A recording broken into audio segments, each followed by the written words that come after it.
Bueno, ahora vamos a conversar un poquito sobre el ruido industrial o no industrial, la insatisfacción y las patologías. Sonido y ruido. ¿Qué es? El sonido es algo tan común en nuestra vida diaria, es decir, en las sociedades modernas estamos dentro de sonidos que pueden llegar a ser ruidos. Ahora vamos a ver. El sonido nos provee a través de nuestro aparato auditivo de sensaciones agradables, de experiencias agradables. Escuchar música, el canto de los pájaros, el ruido de una ola en la orilla del mar. Pero muchos sonidos en la sociedad moderna nos molestan, pueden ser desagradables. Esos sonidos desagradables son los denominados ruidos. Pero eso es muy subjetivo. Una música rock pesado puede ser un sonido muy agradable para una persona y puede ser un ruido molesto para otra. Es decir, ahí es la subjetividad de la persona. No obstante eso, tenemos algunos sonidos que son ruidos que son molestos para todos. Si nos ponemos detrás de la turbina de un avión, es un sonido muy agudo, hiperagudo, que es un ruido muy molesto y que nos va a alterar el aparato auditivo. No creo que vaya a haber ninguna persona que le resulte agradable ese sonido intensísimo. El sonido es una experiencia agradable, el ruido es una experiencia desagradable. Existen en todos los ámbitos sonidos y ruidos, en una oficina, en un call center, en una planta industrial o por fuera de una planta industrial.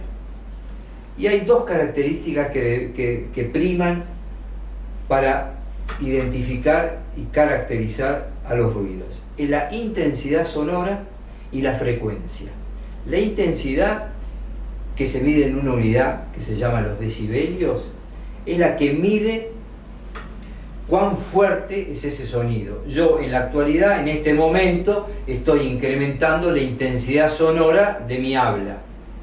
Cuando vuelvo a una intensidad normal, voy a bajar mi intensidad sonora en decibelios. Y la frecuencia es, que se mide en una unidad de hercios, se percibe en distintas frecuencias, desde graves hasta agudas. La turbina de un avión supersónico son frecuencias por encima de 20.000 hercios. El sonido ruidoso de un motor, de un coche, de un motor, de un tractor, es un sonido de frecuencias graves. Y las frecuencias conversacionales de los seres humanos, nosotros podemos percibir frecuencias entre 200, 300 Hz hasta frecuencias hiperagudas de 20.000, 15.000, 10.000 Hz.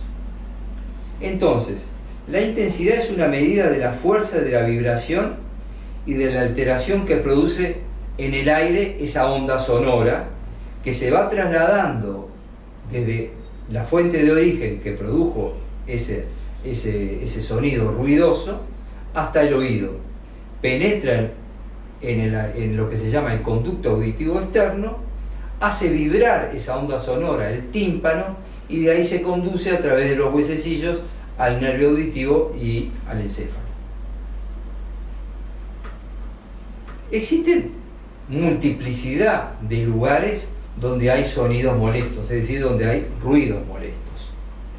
Ruido molesto puede ser en un call center, conversaciones muy intensas de mucha gente que van a entorpecer el trabajo de un operador de call center.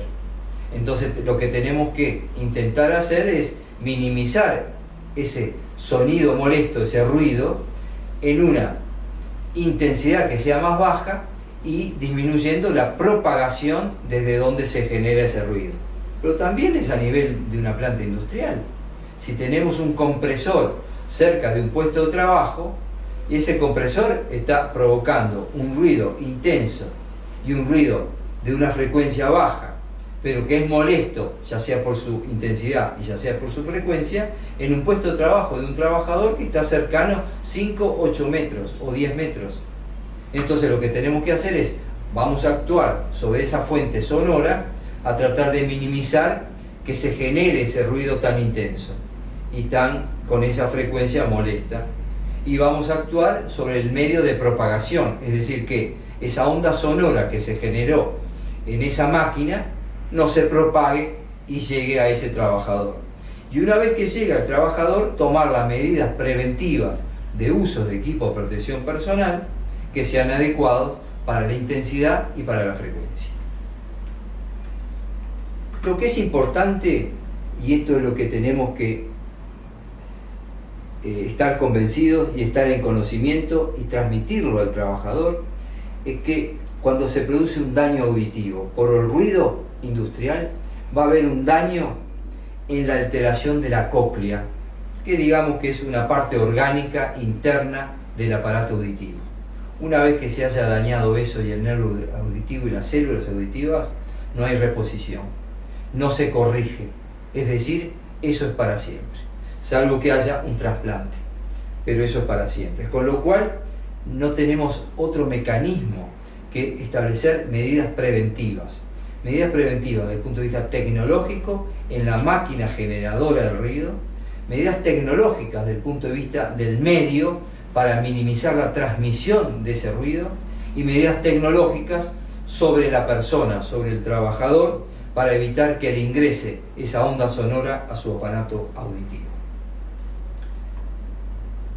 ¿Cuál es la diferencia entonces entre este ruido que daña el aparato auditivo y otros ruidos y otros sonidos que van a ingresar al aparato auditivo, pero como el aparato auditivo ha envejecido a lo largo de los años, igual que nosotros vemos menos y tenemos una presbicia, el aparato auditivo envejece y escucha menos y tiene lo que se denomina una presbiacusia, que tiende a corregirse o por lo menos a mejorarse a través de los aparatos auditivos, que nosotros vemos que existen aparatos auditivos que lo que van a hacer es mejorar la transmisión del sonido en el aparato auditivo.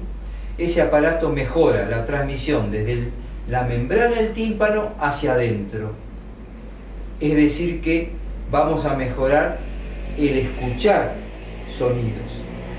Pero si ese daño auditivo ha sido provocado por ruido industrial, como habíamos hablado antes, y ha habido un daño auditivo interno de la cóclea o de las células y nervio auditivo, no se mejora con un aparato, los denominados aparatos estos auditivos. No se mejora porque ese actúa sobre la transmisión, y acá la transmisión es correcta. Lo que está dañado es el final, es decir, es la célula auditiva que se mató, que se murió. ¿Por qué? Por el ruido. Y después debemos de realizar algunas acciones, eventos de mediciones.